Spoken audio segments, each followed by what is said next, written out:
Guys, I tried to do a video, but it stopped. I received a call for an on-phone interview that I felt like went pretty good. I told them everything, and I'm hoping to hear back from them because I want to start working two jobs again, to pay back my wonderful mother, get this car, and do what I gotta do. A couple of hair sticking up. But anyway, I was talking about, and I upload both.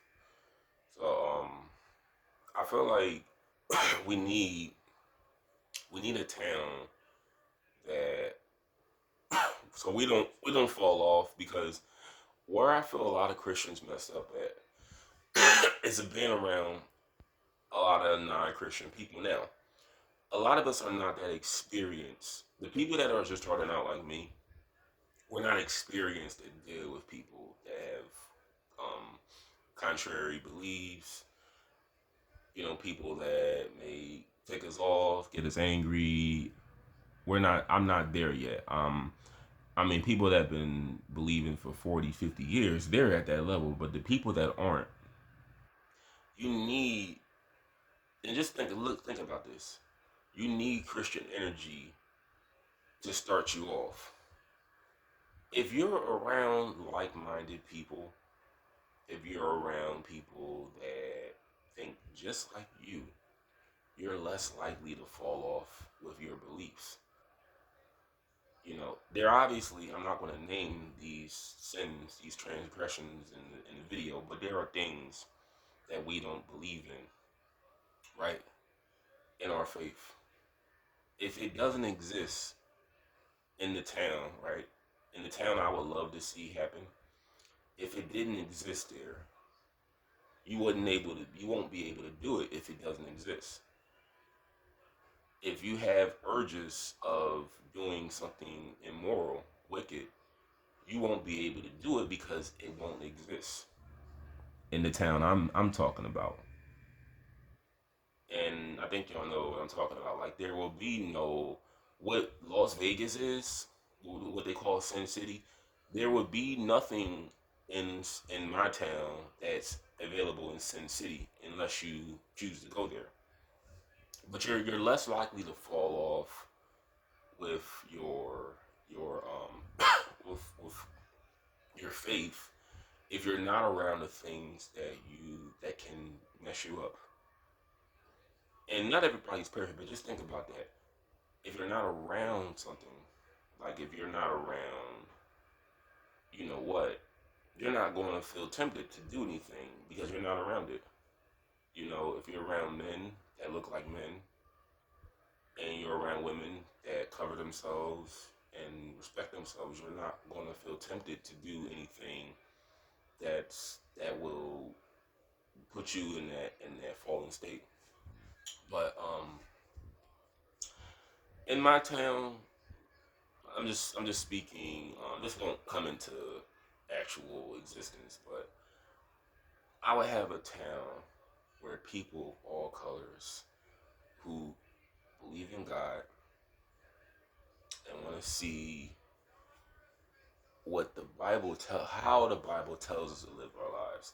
The people that want to live like that want to apply that to their lives. That's who my town is open to, and it'll just be like just what I said this before, just what Utah and Arizona are for the Mormons, or what Philadelphia is to Black Muslims, what New York is to the Jews. We'll find a town, like a little small town to start off. I'm not saying we'll get an entire state, but it would be it would be just what Mormons have in Utah. And like I said, I don't think it would be like a threat to anybody because I'm saying everybody's welcome. It's just certain transgressions I wouldn't allow, obviously, because it would ruin the whole idea. It would like I was saying, we all get tempted. We're not perfect. We face temptation every day. But if you're not around it, and I'll just clarify what I mean right now. If you're not around a woman that's a whore, that's a stripper, or a prostitute, you won't feel temptation to engage in acts with her. If you're not around a homosexual, you won't feel temptation to engage in acts with them if you're struggling with that. Um, you're not gonna feel tempted to watch porn if it's not available in my town. That's what I'm trying to say. If the if the whatever you're struggling with, if it's not available to you, you don't have the you don't you're not gonna have that privilege of engaging in it because it's not going to be there. But I feel that let me move this. I feel that the ones that are starting out that are new to the faith, they need towns because let me just tell you a little story. When I was in Milwaukee, when I first moved there, and I realized I remember I told my mother that I love it here.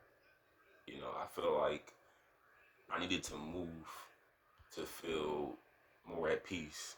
And that only lasted for a couple of days. I realized they were just as ghetto and crazy as people from Philly.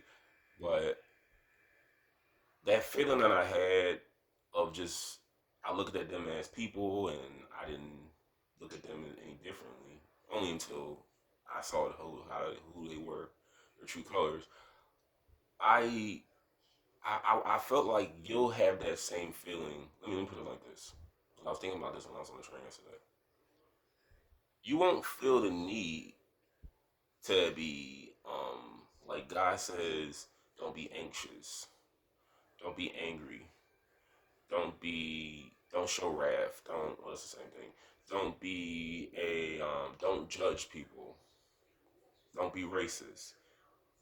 If everyone treats each other with respect, everyone is nice to one another, if everyone abides by the golden rule, none of those things will exist.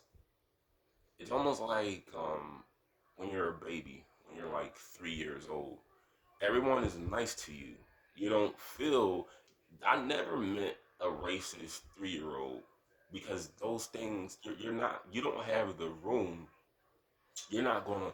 I'm sort like this. I'm all over the place with my words, but you're not racist or hateful because everyone is nice to you, and that's what I'm thinking with my town.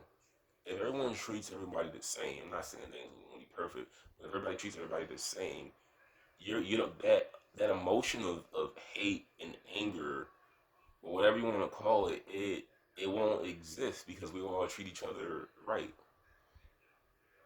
And just think about that. When you're three, you don't have hatred towards anybody. It's only when people are rude to you, you show the same emotion back. If everybody is nice and smiling and treating you well, you don't have the reason to be mean. And that's only when you start going to school. Like when you like going to school with other kids, you find out people aren't all good. But I would make it where we all treat each other well. We all treat each other with respect. But I said this before, time and time again. Hatred and racism is only the cause from bad experiences from groups from different races when it is a recurring experience. That's how it forms. There's nothing about being taught at home is not it that's so bait that's a lie. It comes from experiences that happen to be recurring from a particular race, and this is how your views this is how they form.